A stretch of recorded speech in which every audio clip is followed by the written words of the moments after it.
জুমার দিনের প্রথম সুন্নত হচ্ছে জুমার দিনের ফজরের নামাজটা জামাতে পড়া। সবাই কয় খাইছে, হুজুরে ধরছে জায়গা মতো, আসল জায়গায়। জুমার নামাজের প্রথম সুন্নত হচ্ছে ফজরের নামাজটা কি পড়া? জামাতে। আফদালুস সালাওয়াত ইনদাল্লাহি সালাতুল ফাজরি ফি ইয়াউমিল জুমআতি ফি জামাআ।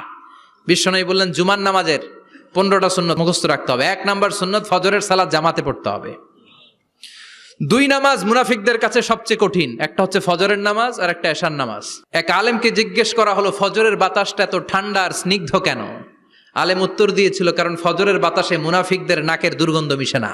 ফজরের বাতাসটা স্নিগ্ধ, ফজরের সময় আল্লাহওয়ালাদের আনাগোনা, মুসল্লিদের আনাগোনা, ইসলামের পক্ষের শক্তির আনাগোনা। চিল্লায় বলেন ঠিক কিনা?